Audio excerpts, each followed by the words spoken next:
পবিত্র কোরআন কারিমে কত সুন্দর ভাষায় চমৎকার ভাষায় বলে দিয়েছেন। এদিক সেদিক যাবো না, ডাইরেক্ট আলোচনার মধ্যে ঢুকে যাব। ডাইরেক্ট মূল আলোচনা করে বিদায় নিয়ে নিব নির্ধারিত সময়ের ভিতরে। হে বাবা, আমি যে আয়াত আপনাদের সামনে তিলাওয়াত করলাম সবাই শুনেছেন। এই আয়াতের উপর আলোচনা করা হবে। আমাদের আলোচনা মডিফাই করা হবে, ওলামায়ে কেরাম যাইনি ভাবে থাকতে পারে। এই জন্য মুশরিফা দরবার শরীফে আমরা আসলাম। আমরা কোরআন হাদিস থেকে কথা বলবো। আহলে সুন্নাত ওয়াল জামাতের ওলামায়ে কেরাম বানায় কোনো কথা বলে না, সেটা আজকে প্রমাণ করে মুশরিফা দরবার কথা বলতে কিরাম। এই জন্য বাবা আমার আল্লাহ পবিত্র কুরআনুল কারীমে কত সুন্দর ভাষায় চমৎকার ভাষায় বলে দিয়েছেন, ওয়ালা তাকুনু লিমান ইয়াকতালু ফি সাবিলিল্লাহি আমওয়াত।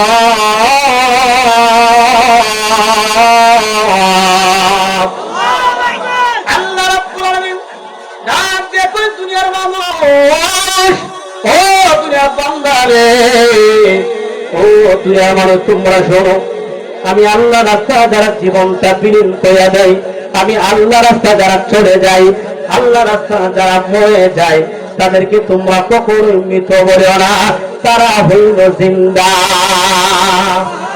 এই কথা কেন বললাম?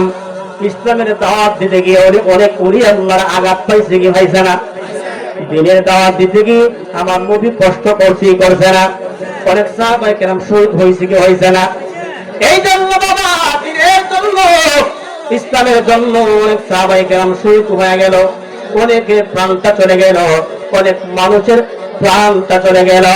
হে বাবা, এই আমার মুশরিফা দরবাসী ভক্ত মুরিদান বাবারা, হে সম্মানিত মা বোনেরা, একটু গভীর মনোযোগ দিবেন গো মা, একটু গভীর মনোযোগ দিবেন রে বাবা। আমার আল্লাহ কই দুনিয়ার বান্দারে, ও দুনিয়ার মানুষ তোমরা শোনো, আমি আল্লাহ ঘোষণা করলাম কোরআন দ্বারা প্রমাণ করলাম, তোমরা যারা দুনিয়ার জন্য চলতে ফিরতে গিয়া আল্লাহ রাস্তা যারা জীবনটা বিলীন হয়ে যায়, তাদেরকে তোমরা মরা বলিও না, তারা হইল জিন্দা। হে বাবা, মুশরিফা দরবার শরীফের আল্লাহর উলিয়া রোজা ফাঁকে যারা শুয়ে গেছে, তারা জিন্দা না মরা? আরো জোরে কোন জিন্দা না মরা? ইমরান কেবলা দোলগাঁও শুয়ে আছে, উনি রোজা ফাঁকে জিন্দা না মরা? ওই রোজা থেকে আমাদেরকে দেখতে পারে কি পারে না? দেখতে পারে, এটা প্রমাণ করবো কোরআন দ্বারা বানায় কোনো কথা বলবো না। ডাইনে বামে আলেম থাকলে কথাগুলো নোট করবেন, ভুল হইলে করবেন। এ বাবা, কোন মন্তব্য নেই, গোপন কোনো কথা নাই, বিরুদ্ধে কোনো কথা বলা যাবে না। আল্লাহর ওলিরা যারা জনতাকে শুয়ে গেছে, তারাদের দেখতে পারে, একটা প্রমাণ দেয়। আমার নবীর উম্মত, ও তোমার উম্মত তোমরা শোনো, যারা যারা আল্লাহর ওলি হয়ে গেছে, যারা আল্লাহর বন্ধু হয়ে গেছে, রোজাতে যারা শুয়ে গেছে, তারা শুধু দেখতে পারে, বিষয়টা তেমন না। তারা 3 বেলা সকাল সন্ধ্যা জান্নাতি খাবার পায়, এমনকি 5 ওয়াক্ত নামাজও রোজাতে তারা পড়তে পারে। তারা রোজাতে আমল করতে পারে। এই কথা আমার নারে বাবা, এই কথা বলেছে আমাদের দয়াল নবী। এই বাবা শুনেন, আল্লাহ ওলিদের উপর আমাদের বিশ্বাস আছে না নাই? সবাই বলেন আছে না নাই? এ বাবা বলেন না আছে না নাই? আল্লাহ ওলির বিরুদ্ধে কথা বললে উপায় থাকবো নি? পূর্ব উপায় থাকবে না। আল্লাহ বলতেন, মান আতানি ওলিয়া যাবত আযান কুফিল হারবে, যারা আমার বন্ধু হইছে তাদের বিরুদ্ধে যারা কথা বলবো, তাদের বিরুদ্ধে আমি আল্লাহ যুদ্ধ ঘোষণা করি। আল্লাহ কইতাছে, যারা আমার বন্ধু হইছে তাদের বিরুদ্ধে কথা বললে দুনিয়ার মানুষ তোমরা কিছু করতে হবে না, আমি আল্লাহ যুদ্ধ ঘোষণা করছি। সুবহানাল্লাহ। তাহলে আল্লাহ যুদ্ধ ঘোষণার দিকটা দিছে, তাহলে আল্লাহ যুদ্ধ করলে উভয় থাকবো।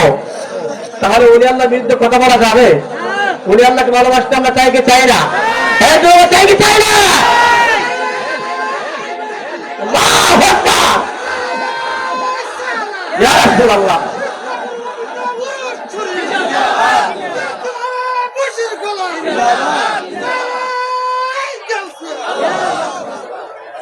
পাগলারে মাইক না গলা রে, হারি শুনবো না।